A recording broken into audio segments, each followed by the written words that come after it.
Welcome to Branch and Sky Tales, where every page turns into a little adventure.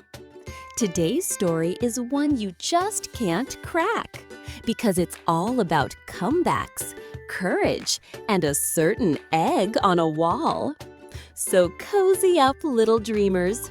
It's time for Humpty Dumpty's big comeback. Humpty Dumpty lived by the hill, in a cozy white cottage that's quiet and still. He wore a fine vest and a dapper red tie, and watched the birds as they fluttered by. Each morning he'd rise with a chirp and a yawn, boil his tea, then stroll on the lawn. With a monocle polished and umbrella in hand, he'd greet all the creatures across the land.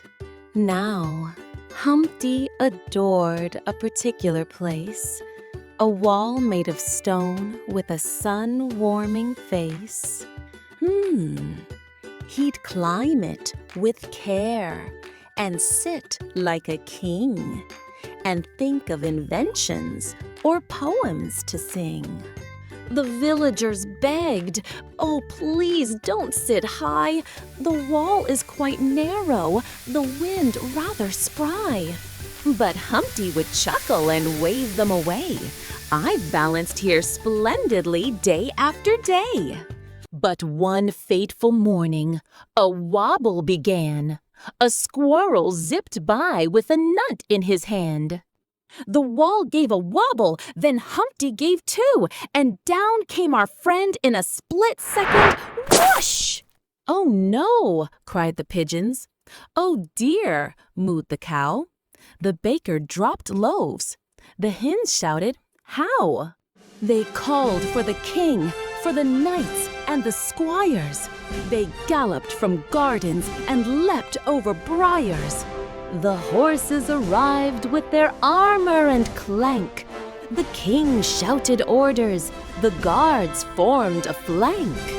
But no matter the glue or the royal decree, poor Humpty was scrambled, as scrambled could be.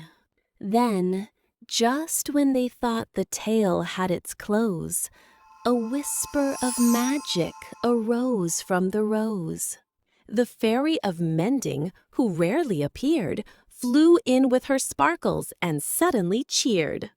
With a flick and a twirl and a golden delight, she pieced him together that very same night. But now he was different, not quite like before, with a shimmer of magic from crown to core. He nodded with thanks and a thoughtful refrain. "I think I shall not climb that high wall again." Instead, he built benches for all to enjoy and painted each one with the help of a boy. So, if you should wander by hilltop and lane, you'll see rows of benches that smile in the rain. He greets every creature with warm-hearted cheer and tells them, "Stay grounded, but dream without fear." Thanks for joining us on Humpty Dumpty's big comeback. Wasn't that excellent? If you loved the story, don't forget to give us a like, subscribe for more tales, and share with a friend who loves a good comeback. We'll see you next time, right here on Branch and Sky Tales.